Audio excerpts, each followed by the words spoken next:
There's the plan, and then there are the unintended consequences of the plan. The United States talking diplomacy, then bombing Iran, hinting its targeting of nuclear sites might have been a one-off, but leaving the regime guessing over whether the actual objective is to overthrow the Iranian theocracy there. Will Washington own what's next after its biggest show force since the occupation of Iraq?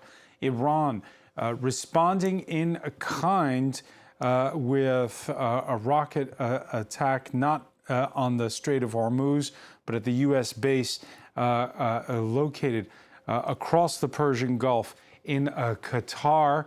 We'll get more on that in this conversation. Also, we'll be asking what the implications are for points like the Strait of Hormuz, and with Israel now hitting Tehran's Evin Prison, it's clear this is more than just about nukes. What are Iran's options, and what will the consequences be if there is the overthrow of a militarized theocracy? Today in the France 24 debate, well, it's now Trump's war, and with us to talk about it from Washington, military historian Farzin Nadimi, senior fellow at the Washington Institute for Near East Policy think tank. Thanks for being with us here on France 24. Thank you for having me. Barbara Slavin is Distinguished Fellow at the Stimson Center think tank. Welcome back. Thank you very much. John Arath is a Senior Policy Director at the Center for Arms Control and Non-Proliferation. Thanks for being with us. Thanks for inviting me. His postings included Syria, Saudi Arabia, and Jordan. Retired U.S. diplomat William Jordan with us as well. Good to see you. Thanks a lot. My pleasure. By the way, you can always listen, like, and subscribe to the France 24 debate wherever podcasts are streamed. 2 weeks certainly feels like 48 hours with this White House. Donald Trump had promised a fortnight to reflect and let diplomacy run its course. Then those B-2 bombers went, targeted Iran's main nuclear sites, including Fordo, deep underground. On day 11 of its war with Iran, Israel's hit Fordo again this Monday, as well as Tehran's Evin Prison.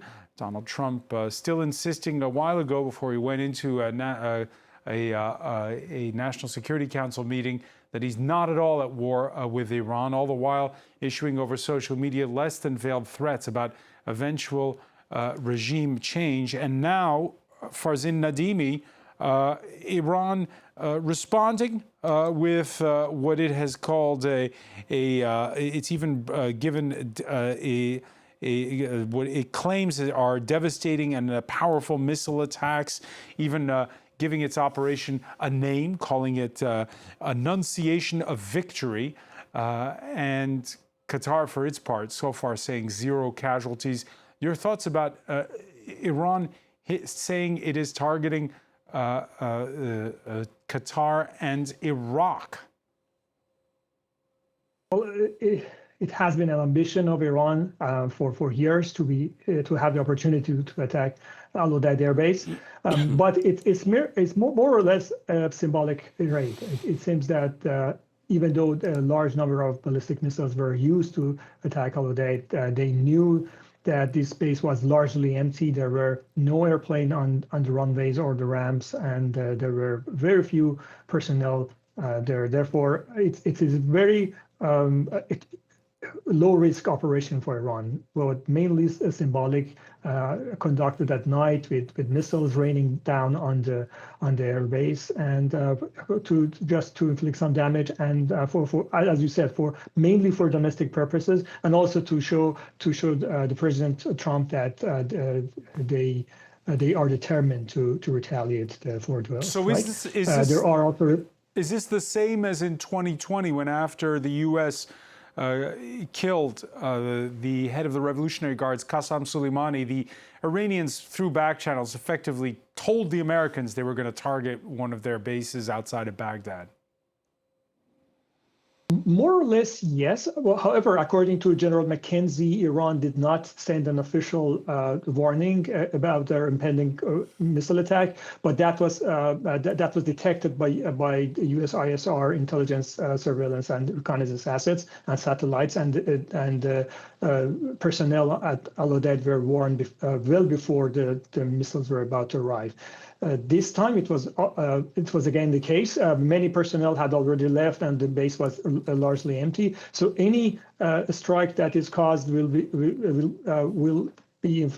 is inflicted on the infrastructure and on runways, and they will look good on satellite imagery, and Iran can use them as the evidence of their power. So, Barbara Slavin, the Qataris, by the way, the neighboring UAE as well, closing their airspace before this attack. Again, that could point to the fact that there could have been a heads up, either through intelligence services, as Farzin was saying, or from the Iranians themselves through back channels. But Qatar saying it reserves the right to respond directly and in accordance with international law. So what we just witnessed, a sign of de-escalation or a sign of escalation? Well, to my mind, it is less serious than the response that the U.S. had to Soleimani's assassination. At that time, there were 100 Americans who suffered various sorts of brain injuries as a result of those strikes. And this time, I think it's pretty clear that there will be no casualties. So I find this to be very performative and symbolic. I agree with Farzin. Very performative, very symbolic. Will Donald Trump read it that way? I hope so. He has, unfortunately, gotten the United States in far too deep already. So if he accepts the fact that this is symbolic and performative, perhaps the United States can extricate itself. Otherwise, I think we're going to get in deeper and deeper, and it's going to be very hard to say where this goes. Too deep already? There are no boots on the ground. Why do you say too deep already? Because the United States should not have gotten into this fight. The United States should not have supported Israel in its decision to use military force to go after the Iranian nuclear program. As we speak, we don't know where 900 pounds of highly enriched uranium is. We don't know Iran's ability to reconstitute the program with centrifuges that are perhaps hidden in other places. And Iran now has an excellent reason to quit the Nuclear Non-Proliferation Treaty and rush for a bomb. All of this was unnecessary. Do you agree with this, William Jordan? We could have had a diplomatic deal. Yeah, largely Sorry? I agree. And I think that what should have happened was that Trump, could have mobilized, as he was clearly trying to do performatively, the resources to be able to carry out the strikes that happened over the weekend in Iran, but use that as leverage in the negotiations that were being discussed to resume, and tested the water, so to speak, given the Iranians a chance to come to the table and talk and explain what was going on, leave the Israelis to do whatever it was they felt that they needed to do, because I think that the dynamic of this situation is such that, the war is going on between Israel and Iran, and so let Israel and Iran, as it were, duke it out. I think, in a way, Trump jumped the gun and decided. Why did he jump? Well, because I think he wanted to make a point. I think he wanted to demonstrate that he had the capability to be able to do this. Whether he actually had received, and this is the big question, did he receive some sort of information that he hadn't had before, indicating that there was a need to strike on the particular day at the particular time that he did? I am at a loss to figure out what that could possibly be, but he's basically cut off the possibility, in my view, of the Iranians being willing to come to the table to talk about any of this, whether with us, whether with the Europeans, because right now the way this looks is that the Europeans too have been somewhat complicit in all of this. It's it is in a way, especially if this sort of show-off attack, to show that to prove that the Iranians can fire ballistic missiles at El Udeid in Qatar, that they could do other things. It suggests that we're back on the escalation ladder. And if you really get into a situation, I would have thought, for example, that if the Iranians really wanted to do something, they would have gone after the naval base in Bahrain, or the Houthis would have been going after ships. Well, confirming what you're saying, William Jordan, is the New York Times, which is reporting that Iran coordinated the attacks on the American airbase in Qatar with Qatari officials and gave advance notice that attacks were coming to minimize casualties. We'll see if that is corroborated. John Arath, so many questions. You're a former member of the National Security Council, so you know about these crisis situations. First of all, again, there was this last week. We're going to have 2 weeks to let diplomacy have a chance, and then that becomes 48 hours and Donald Trump's B-2 bombers strike. Was this the plan all along? Does this plan go way back, or are these kinds of things you can make on an impulse decision? It certainly is not the sort of thing that I would advise making as an impulse decision. But it appears that that's exactly what happened. What's the proof of that? That the president had announced that there was a 2-week time frame for the decision to be made, and then suddenly it was shrunk down to 2 days. I think that it's not a bad guess that there was some kind of information that presented some sort of target of opportunity, perhaps some sort of evidence that they were moving equipment from one of the nuclear sites, and that it was important to strike the sites before the equipment could be moved away, but that's pure guesswork. I don't know any more than anyone else what was going on, or whether it was simply a case of feeling a urgency that didn't exist to strike them now. The head of the UN's nuclear watchdog has asked Iran this Monday to let its inspectors back in. If you were Tehran, what would you say? If I were Tehran, I would say absolutely go in and see that there's nothing that is illegal or illicit going on, assuming that that is the case. If I had something to hide, I would then try to hide it. But that's always been the case with Iran. They have never been completely candid or transparent with the IAEA inspectors. They've always done just enough to remain legally within the bounds of compliance and give the impression that they might just be hiding something. So I would probably continue that sort of policy. Farzin Nadimi, do you agree with Barbara Slavin that Donald Trump is in over his head? Well, I think President Trump will see this strike as it is, as a symbolic operation, just for the safe face value, and he will recognize that publicly and will announce that since there was no casualties and no significant damage, so we are just going to let it go. All right, that's your prediction. What about the regime? What cards does it hold right now in its hand? We've seen that they've announced another arrest of a European spying for Israel. We know that there are reports of intimidation and arrests of bystanders coming to see the sites that have been bombed by Israel. What is the regime's focus, and what are its options? Well, whenever they are put under pressure from external sources, they turn inward and further suppress their own people and the visitors and tourists, and arrest people and torture them and take forced confessions. And I think in these cases, it is classic Iranian regime. They just put more pressure on their own people, just just to deviate energy from their own defaults into their own people, and this is quite expected.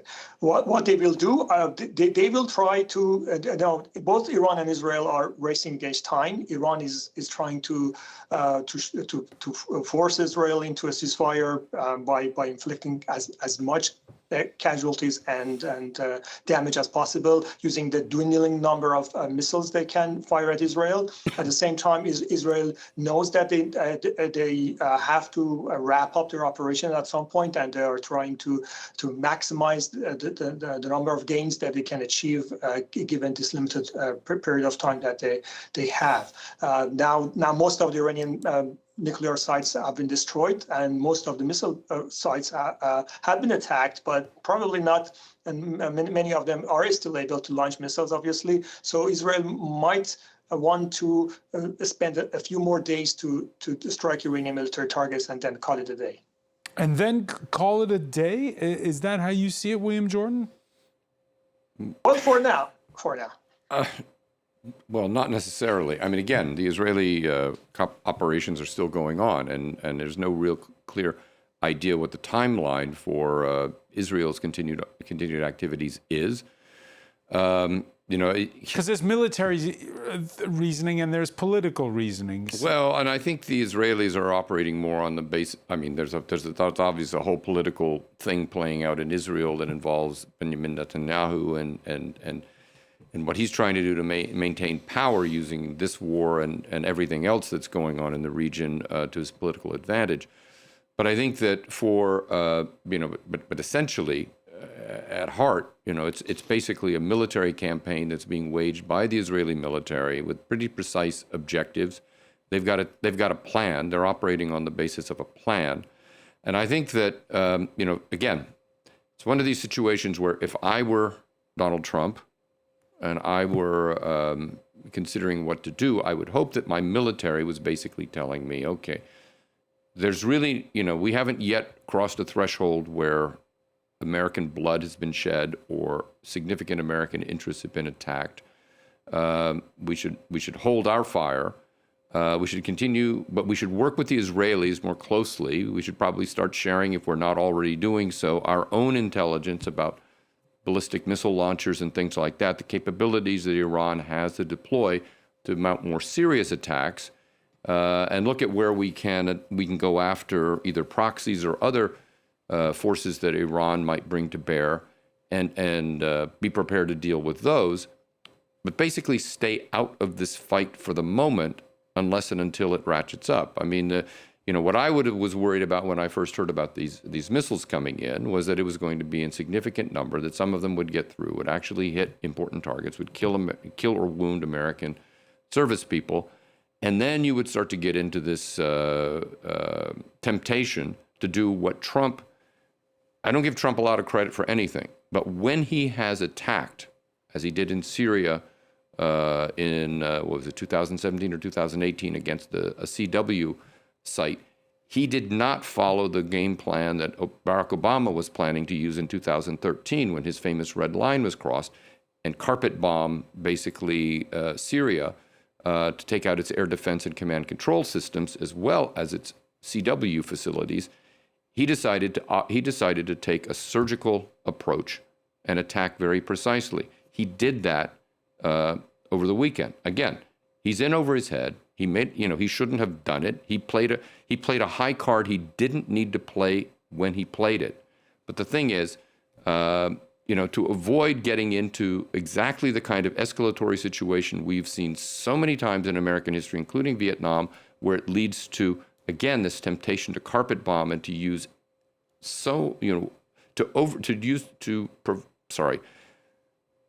to go to overkill in order to make a point in response. I think this is way too soon. Let the Israelis continue to do their dirty job for us. Barbara Slavin, two questions. First of all, the overkill is a temptation. The Israelis control Iranian airspace. We have one report of a military base in the north this Monday that was flattened by the Israelis, and they did 3 flyovers to finish the job, which means that it was pretty comfortable conditions for their pilots. The temptation is there for the overkill that William Jordan describes. Yeah, I guess so. But as I said before, we do not know where 900 pounds of enriched uranium have gone. There were a lot of reports that metal canisters left Fordo and Isfahan prior to the American strikes. I would think that that would be priority number 1, to find out where the fissile material has gone, rather than to widen this conflict and drag the United States further into this war. Before I get back to Barbara, let's go to Tehran and our correspondent, Saeed Azimi. Saeed, you were telling us before that there was a certain amount of choreography surrounding this operation by Iran directed towards the Al Udeid base in Qatar. The New York Times is now reporting, quoting 3 Iranian sources, that there had been advance warning given. Of course, Francois, they had emptied the airbase, and right now the updates that we have from Tehran is the statement from the IRGC, from the armed forces of Iran, saying that they have responded definitively and strongly and successfully. And another statement from the Supreme National Security Council of Iran, saying that the number of missiles fired at Al Udeid airbase was the exact same number of the American bombs that were dropped on Iranian nuclear sites. That means there were 14 missiles. And interestingly, both these statements only claim responsibility for Iran firing missiles at Al Udeid airbase. So in other terms, Iran is saying that if any other US base in the region is targeted, it's not us, it's other groups. And Ayatollah Khamenei recently stated that Iran can fight its own battles, it doesn't need proxies in the region. And Saeed Azimi, at this point in time, are there official statements calling for dialogue, or are they digging in? Oh, no. I think, Francois, there is no call. There is no official call for dialogue at the moment. Russia's Vladimir Putin told Iran's Foreign Minister Abbas Araghchi today that Russia is ready to help, but he didn't specify what kind of help he means: diplomatically, militarily, supplying Iran with weapons, or something else. But I think there is a silver lining in the diplomatic channel. Credible sources in the foreign ministry told me that after Russia, Iranian foreign minister will travel to an Arab country, to an Asian country, and a European country. They weren't very specific about it, but my guess is China, Saudi Arabia, or Oman, and regarding a European country, I'm guessing Italy or Netherlands. Saeed Azimi, many thanks for joining us live here in the France 24 debate. It's interesting listening to this call for try to kickstart diplomacy. John Arad, I'll put it to you, because earlier we had a joint press conference. The French president is right now in Oslo, and between Prime Minister Gora and President Macron of France, and both of them said, A, that this is not NATO territory, so they don't want to be drawn into it. B, that the risk of escalation is clearly obvious, and saying it is a violation of international law what the United States did. At this point in time, what are the optics going into that NATO summit that's taking place Wednesday in the Netherlands? The optics, of course, are not very good for the United States. But it's not so much that it's a violation of international law that is significant in Washington. It's a violation of U.S. law. The U.S. Constitution very clearly states that it is a prerogative of Congress to declare war, and the War Powers Act of 1973 requires the president to consult and get the approval of Congress before taking action exactly like this one. That's why it was enacted, so that the presidents would have to get the approval of Congress before taking actions like this. so that there would not be this tendency of presidents to act alone and without advice from the legislative body. But that's exactly what has happened. And I think there's going to be considerable debate in the coming days and weeks on Capitol Hill, and it's going to get very political in Washington about exactly how U.S. law should have applied in this case. But aren't there blurred lines when it comes to the War Powers Act? The U.S. has been pounding the Houthis in Yemen for months now. They didn't ask Congress. The Houthis have been pounding the U.S. ships in the Red Sea, so that gives a convenient excuse to hit them back. In this case, there was no attack on U.S. forces or personnel. Now, the White House will probably say that there was some sort of imminent danger from Iran possibly being able to assemble a nuclear weapon in a short period of time, but they're going to have to produce that evidence and make a case for what it was that they acted upon. And that is going to be very interesting to see, because it is going to set some precedents. And if the Republicans are going to say that their president acted based on certain facts on the ground, then that's going to set a precedent for future presidents. Sorry for the tortured English. No, it's okay. We're looking at the on those dots are the places where the U.S. has military forces. William Jordan, the United States does not do half measures. There are more than 40,000 U.S. military personnel in the Gulf. Way too many, in my view. But no, I mean, they're there, and they're. I'm not going to say they're vulnerable, but they. 40,000. Well, again, the successive administrations, and especially during the first Trump administration, remember, a lot of these troops were in the region to fight the Islamic State, and then as Donald Trump proclaimed victory over the Islamic State, I think it was in 2018. John Bolton, who was then his national security advisor, recalibrated everything and turned it into basically the need to have a significant American presence throughout the region in order to counter Iran. And so, in a way, and Joe Biden didn't do much to alter that dynamic. He pretty much left the troops. He pretty much left everything in place. And so, yes, you have this infrastructure and you have this presence that's, in a way, primed for this kind of conflict. I don't think, there was always a question as to whether or not, because it's been out there for a long time, to what extent would the United States ultimately let Israel drag it into another regional war? And that spanned, successive presidents going back to George W. Bush. So if this is a one-off, if Saturday's strikes were a one-off, does then that question raised by John Arad about whether or not it's legal under the United States law to have done so without consulting Congress, does that just become a moot point? Or is it? No, I don't think it's a moot point at all. I don't know how it ends up being.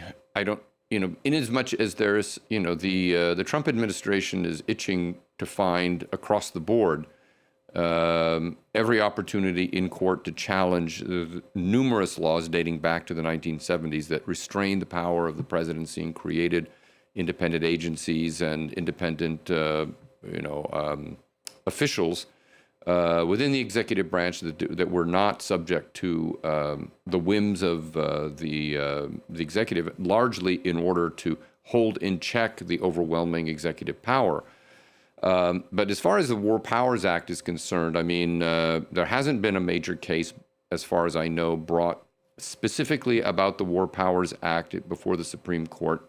Whether this ultimately proves to be such a thing, I really don't know. But, even before the War Powers Act, I'm just even remembering going back to the Gulf of Tonkin incidents that led to the Gulf of Tonkin resolution that gave Lyndon Johnson's administration carte blanche in Vietnam, that there were significant consultations on Capitol Hill in order to bring congressional leaders on board. Ultimately, that did result in a vote. I think that the administration still rests on this increasingly flimsy read of the, I can never remember what it actually stands for, but the authorities, the AUMUF, that goes back to, the post 9/11 period under George W. Bush. That has never been formally rescinded. That has never been formally repealed or changed. And that would be the flimsy reed that I think the administration would rest its case on. Right.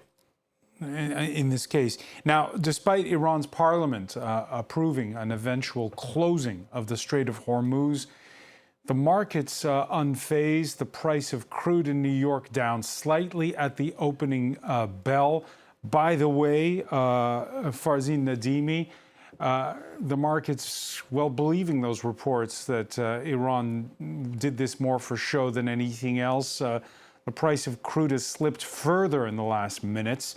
And even though, as we can see, that's the Strait of Hormuz there, 20% of the planet's oil and gas transit through the strait. The water is only 60 meters deep.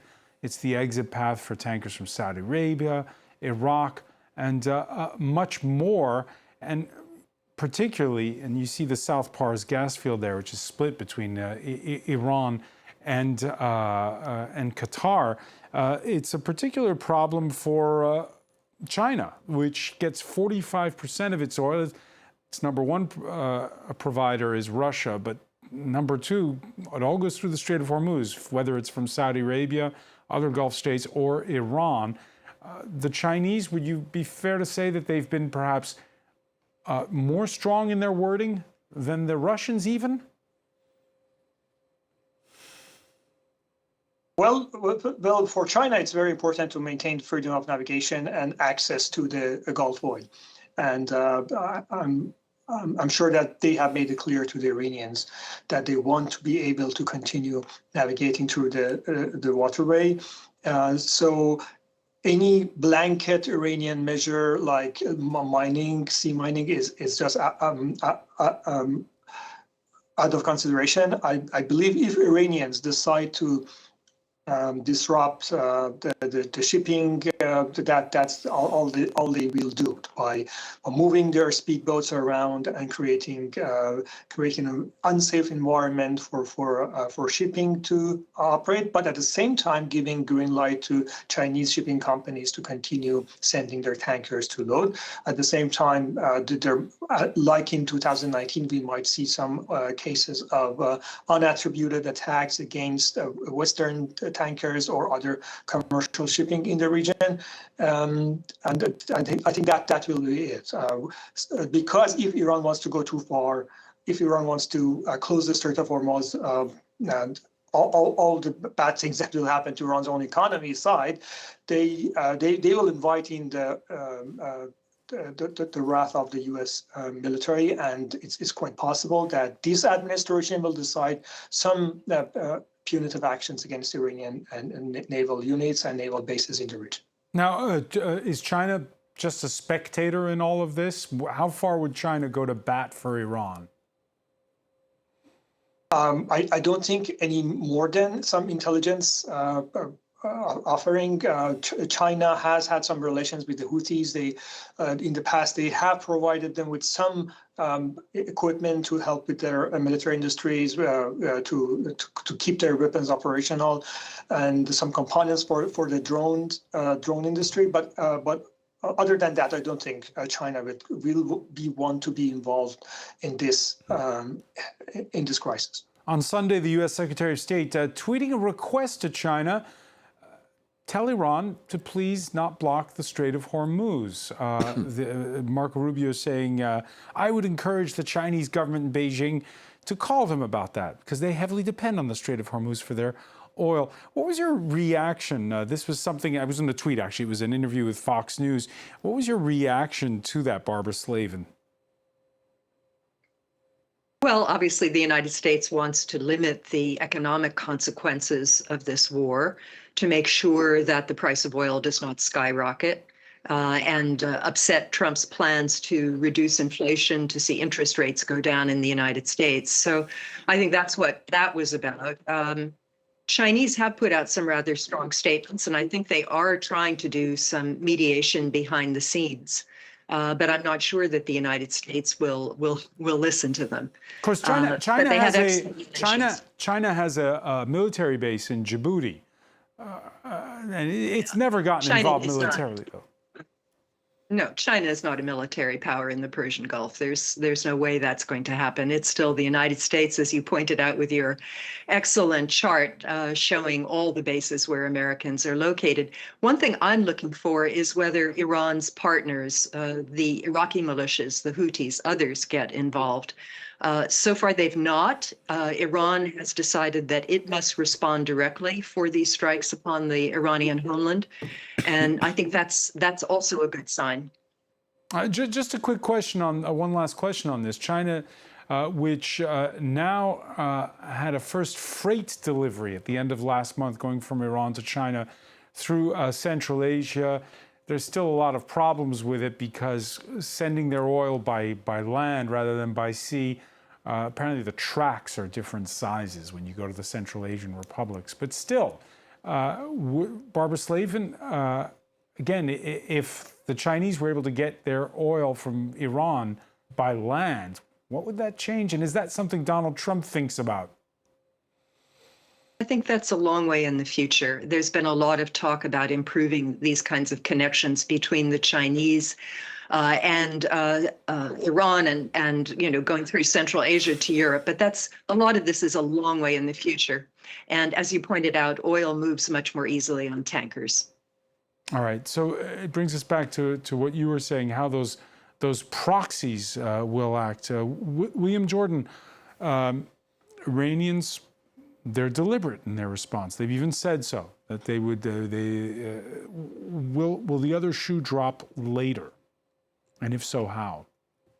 I think so. In fact, this morning, in another context, I was commenting, basically saying that I thought that the Iranians would probably exercise a certain amount of strategic patience. Would not necessarily, would not stop complaining about what was happening, would not take their case to, as they've done, to Russia, to other allies, to other countries, to basically berate the Europeans for their stance. So I don't know, to what extent. I think what's interesting is that if I'm remembering correctly, and we talked a bit about this before with the Soleimani assassination. I mean, there are two aspects of that made it so significant. I mean, one was, of course, the killing of Soleimani, but as well as the fact that he was killed on Iraqi territory, which meant that it was impossible for Iraqis allied with Iran to ignore it.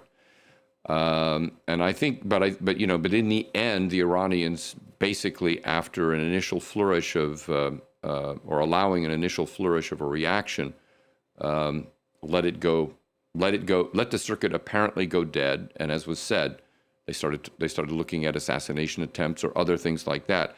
I think that if you want to go way back in history, I mean the Iranians tended to apply a sort of attitude that they would strike somewhere where that was least expected at a time when nobody was thinking anymore about what the Iranian threat was. But everything is going to depend on how the Israeli campaign continues to play out, whether there's anything that seems to draw the United States back in. And ultimately, I hate to keep saying it, Donald Trump's mind as far as how he feels he needs to respond because it matters to him, not so much because it's a rational, calm, logical response based on right. The facts as presented to him. John Irath, the Iranian response, will it be things like through proxies? You heard Barbara Slavin talk about proxies, something akin to the Buenos Aires embassy bombing or will it be terror attacks? Will it be something else? Barbara knows much more about this than I do. But there are examples of this sort of thing in the past, and I would not discount that there is a considerable amount of strategic patience involved. And the U.S. bases in the region are hard targets. They are well protected and have high security that is on very high alert right now. So it could very well be that the Iranians will wait until they see an opportunity to strike at a softer target. And That could be a considerable time in the future. Farzin Nadimi, those proxies, we've seen how degraded now Hezbollah is. We've seen the Houthis are on the defensive. Does Iran still have the same proxy network that it did a year ago? No, not at all. Houthis are the only ones that can offer the slightest amount of help at Bab el-Mandeb and the Red Sea. But in general, Iran can no longer rely on its proxies, at least for the considerable amount of time into the future.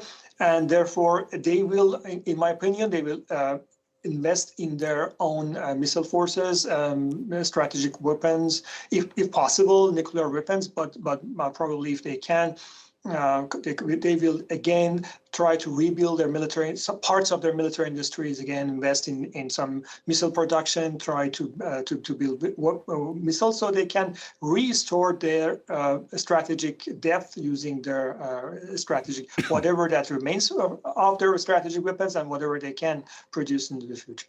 All right, before we go, it was seen in Tel Aviv this Monday, a billboard display to thank the president of the United States.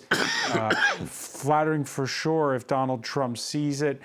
Barbara Slavin, this "Thank You, Mr. President" billboard that we're seeing, does that point to the fact that many believe it is Benjamin Netanyahu calling the shots here? Is that all it takes, a billboard, to convince Donald Trump?